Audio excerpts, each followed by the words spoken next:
Just when I thought I'd finally have some time to relax, my sister, Emma, came over and said, "It's still early for dinner." I could tell something felt off with her. "I need to tell you something important, Sarah," she said casually. I assumed she was about to ask me for more expensive clothes or makeup, like usual. "My name is Sarah. I work at an ad agency. My father worked in government, and I grew up in a comfortable home. My mom always spoiled my younger sister, Emma, who's 5 years younger than me. She had big, bright blue eyes, a small nose, and was really good at getting what she wanted. She was spoiled to the point of always asking for expensive things, only to lose interest in them quickly. I always felt plain growing up, and I didn't have a special talent like Emma, so I worked hard at school to get my parents' attention. Even though I did well, they never really noticed, and I often felt lonely. I worked hard to stay polite, and that helped me land a job at a top ad agency after I graduated. 2 years ago, I married my coworker, Jack, and started a new chapter of my life. Emma, on the other hand, didn't care about school. She went to a small college, but she had a stunning body and always dressed fashionably, so she got plenty of attention from guys. She was always surrounded by a group of them, and I often heard she received expensive gifts from them. Whenever I saw her at our parents' house, she would show me pictures of her handsome boyfriends and brag about them nonstop. Her boyfriend seemed to change every time I saw her, which made me worried about her short relationships. I thought maybe it was just a game for her since she always had guys interested in her. Eventually, she started showing up for dinner at my house, probably because she realized how close Jack and I lived to her college. She lived alone in a fancy, but expensive, apartment after begging our parents to let her stay there. I knew she didn't cook because it would ruin her nails. I'd been to her place a few times just to see how she lived, and the kitchen was always empty. She must have missed home-cooked meals, and it was likely easier for her to save money on food at my place. But she never offered to pitch in, and she never acted grateful. Although Jack and I didn't have kids, we were both busy with work, and Emma would always show up unannounced. It made me feel uneasy at home, and I started getting frustrated. I talked to Jack about it. "Come on, she's your sister. Don't be so hard on her.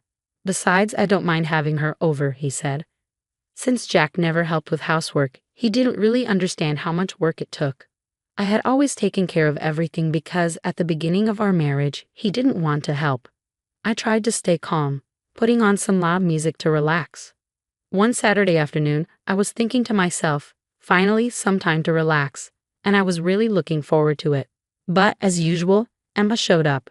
It was still early for dinner, and I could feel something was off with her.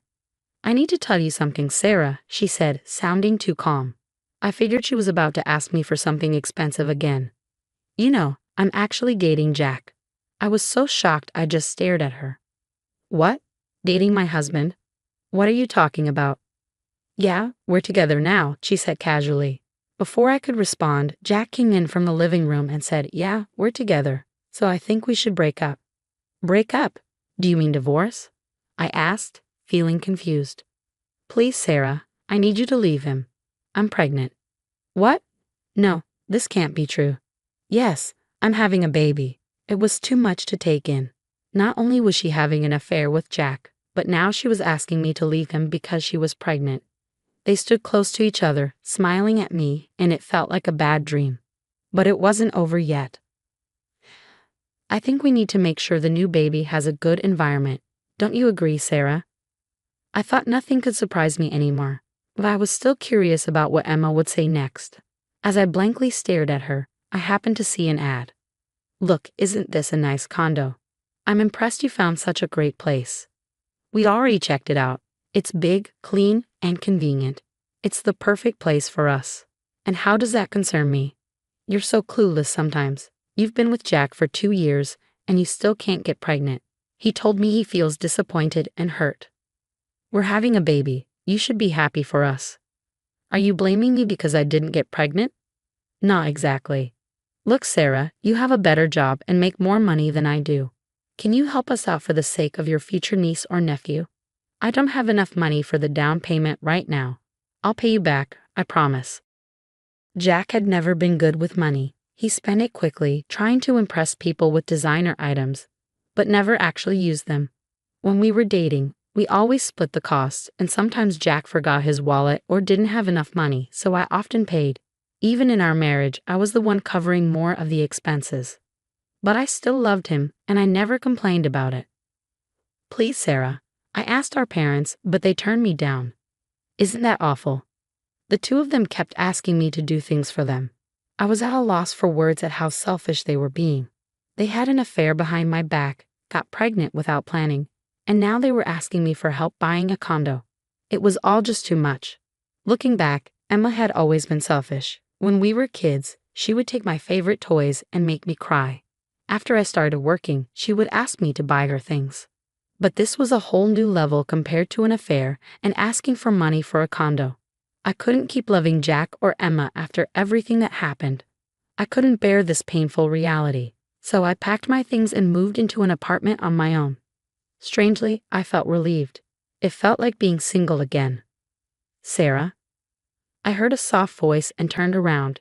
It was Beth, my senior at work, the one I had been waiting for. Sorry I couldn't finish my paperwork, I said. No worries. I'm the one who asked you to meet me when you're busy. Let's order something to eat, shall we? Beth efficiently handled the menu and ordered. I wanted to talk to her about everything going on with Emma and Jack, and I hoped she could offer some advice.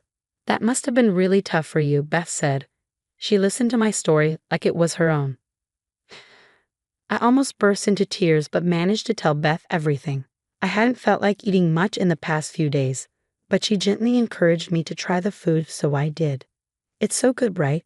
The decor isn't anything special, but the food is amazing here. After chatting for a while, Beth suddenly got serious and asked, So, what are you going to do? Jack and I can't go back to the way things were, so I guess we're getting a divorce. I get it. If my boyfriend cheated on me, I'd end it too, no matter how much I loved him. If it was just a one-night thing or something, maybe I'd give him another chance. But she's my sister. She's still a student. Beth listened patiently and continued to support me. On my way back to my apartment, I saw several messages from Jack. He wanted to move forward with a divorce as soon as possible, just to get it over with. He also mentioned the condo. All his messages were one-sided. From the way he wrote, it was clear he still saw me as just a housekeeper or a cash machine.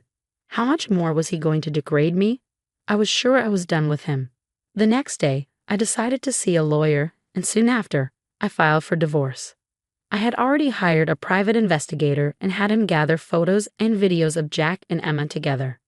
I had solid proof. I even had a recording of their outrageous demands.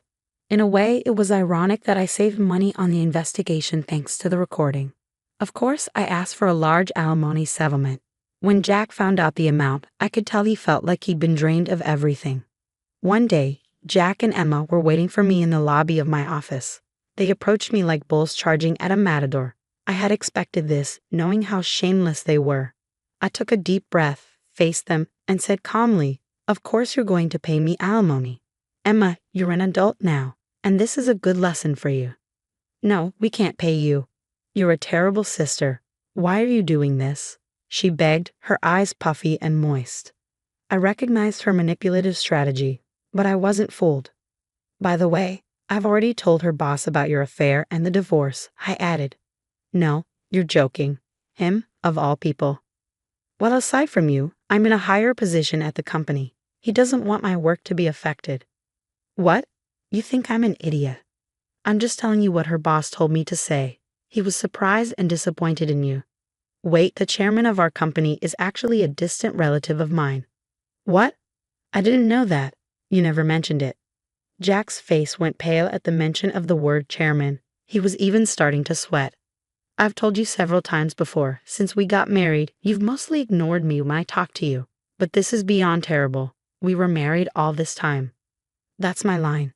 It doesn't matter now that we're getting a divorce. You both brought this on yourselves. True, but of course, Emma is also responsible for what happened. Aren't you ashamed of yourself for having an affair with a college student and getting her pregnant? And then you asked me to buy a condo for you? Do you think someone with no morals or respect for society should be asking for things like that? I strongly disagree. Whatever. I just wanted to borrow some money. Didn't you send me the amount in an email? I don't think it was just a little. Anyway, it's not up to you to decide what happens with my work. No, it's my boss's decision. I haven't told you yet, but I've been approached for an HR position. Your boss, you mean Beth? Oh no, what if you're in trouble at work now? What are you going to do? What about the condo? Please help us, Sarah. They were in complete panic now, begging me frantically to fix Jack's reputation with the bosses. People in the office were starting to notice us. I told them to go through my lawyers and left the building. Soon after, security noticed them and took them away for questioning. They called me many times, but I didn't pick up. They also sent me texts, but I didn't care about any of them. Later, Jack got a serious warning from the chairman about the affair and causing a scene at the company, which left him feeling really down. Jack had a lot of pride, so I'm sure it was very embarrassing for him. A short time later, Jack was transferred to a branch in another city, and Emma went with him, even though she didn't like it. She was used to living in the city and didn't like the small-town life. She had trouble adjusting and blamed Liam for everything. They fought a lot. Jack, on the other hand, was unhappy at home because Emma didn't help with any of the housework. He often emailed me complaining about her. Emma started shopping online a lot to cope with her stress, which got them into financial trouble. Jack had to borrow money to pay off her debts, and it left him drained from paying off the loans. Eventually, they broke up after 6 months. Emma, now a single mom with a baby, went back to her old ways and started dating a string of men who were just like her, selfish and dishonest. They cheated on her and took advantage of her. Eventually, she stopped trusting men even though she used to date a lot. She needed money and begged her parents to let her and her baby move back in. She seemed to have a little better life under their watch. Our mom changed her attitude toward Emma and asked her to contribute to the household expenses. I was surprised when I heard that Emma actually got a part-time job. Meanwhile, I was excited to be asked to go on my first business trip abroad with Beth as her assistant. We were busy preparing for the trip. Hey Sarah, that guy is here again, Beth said quietly, nodding toward someone. Who? Oh, Mark. Yeah, he's been showing up every day lately. Mark works in a different department and is known for being friendly and funny. He was looking around the office, but when he saw us, he came over with a big smile. He wanted our opinions on a work matter, so we moved to a conference room to talk privately. Oh, I remember. I have something urgent to do. Sorry guys, I'll be back. Beth left in the middle of the meeting, and Mark and I sat quietly for a moment. Should we take a break? Mark asked, stepping out to grab drinks and handing one to me. Later, Beth cornered me and asked a lot of questions. My gut feeling is that he likes you. Really? You think so? Yeah, we used to work in the same department. He's really good at his job and is a genuine person. What do you think about him? I know he's well respected at work, but I don't know. I'd say he's just a nice guy. Oh, I think he's a good match for you. You two have a good vibe together. Hey, you're making me nervous now. Maybe I'll ask him out for dinner when I get back from the trip. I started thinking more about my future.